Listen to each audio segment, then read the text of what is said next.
comeback and being able to sort of play your way and come away with the win in this one? I just feel like we're, and I keep over a period of time now, trying to assemble the winnings in the picking. And last year, there was a lot to like. And then the additional pieces of this, trying to build that gritty style of play that I think you have to have in this to be successful, and growing the culture. And I keep, we started with new ownership, new players coming off the Olympics for me, no real preseason with them. So I feel like we're starting to establish that. And the real good aspect to this is we've gone through a lot of crap, so a lot of negativity, a lot of disappointment.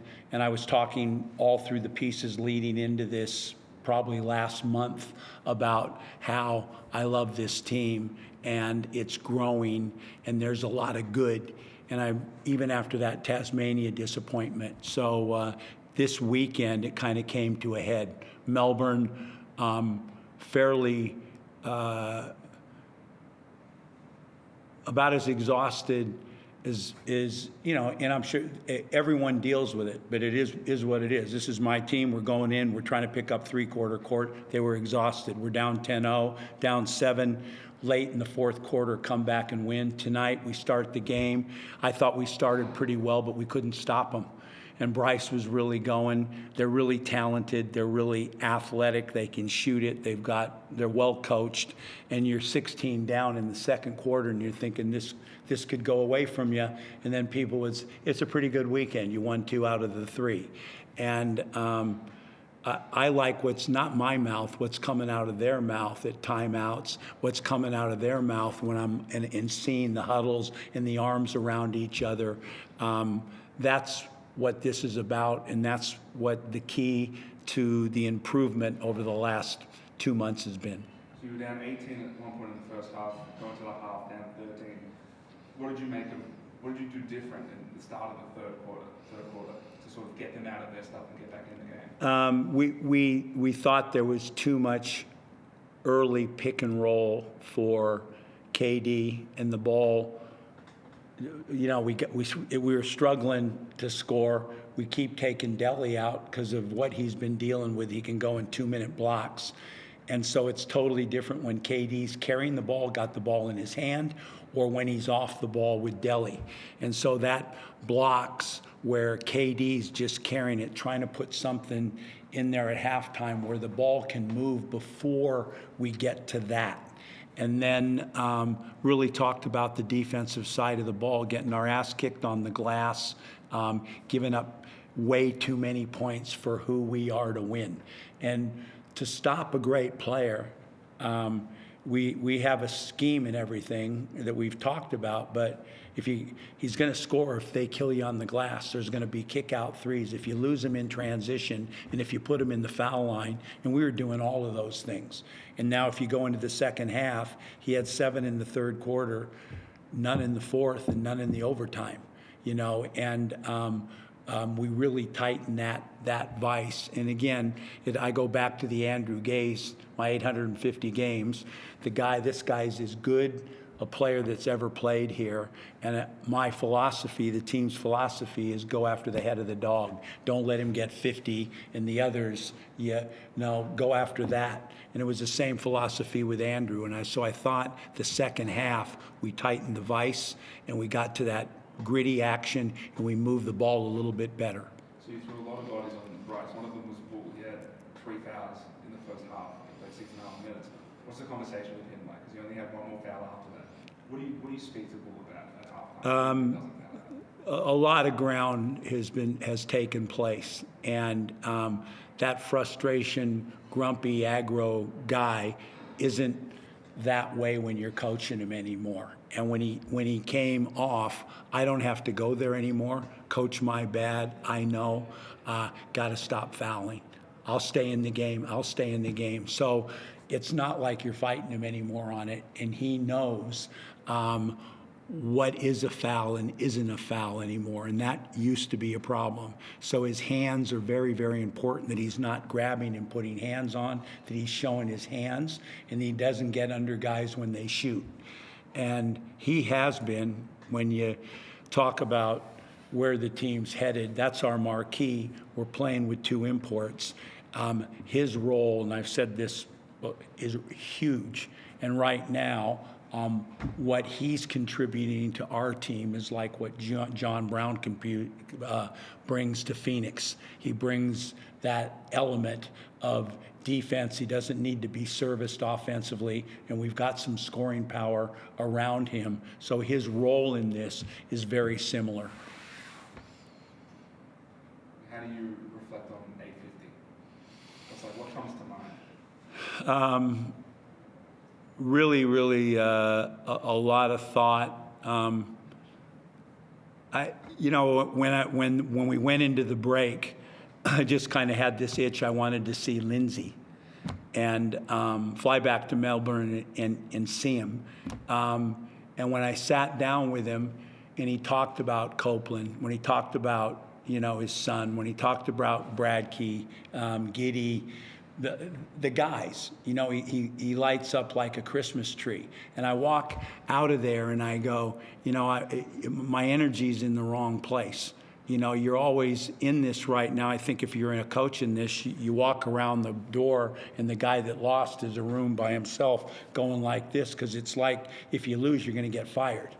And it's about the relationships and the development and the players that you've coached. So I started thinking a lot about these guys and what good guys they are, and enjoyment in spending time with them instead of getting buried in the negative and getting buried on the computer.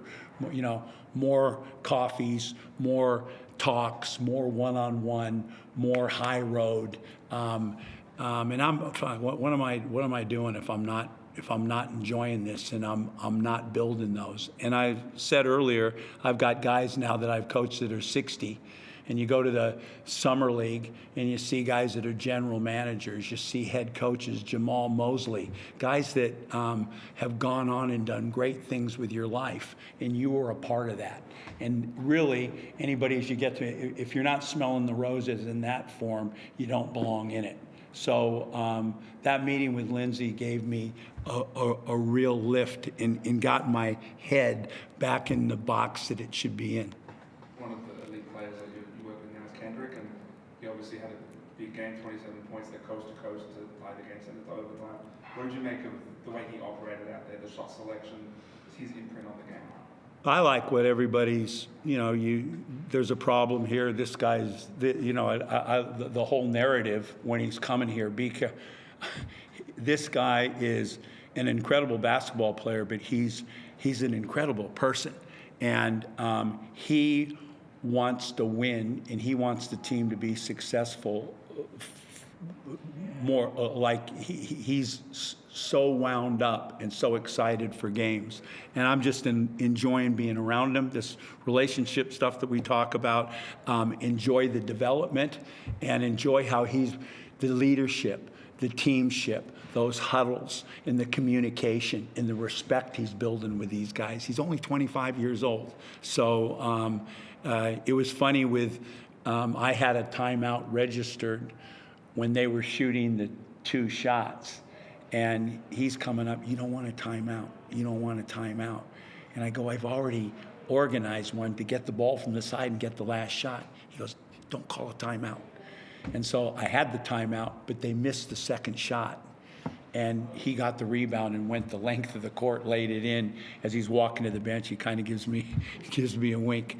He didn't want the defense to be able to get set and try to get the ball to him, as opposed to stay in flow.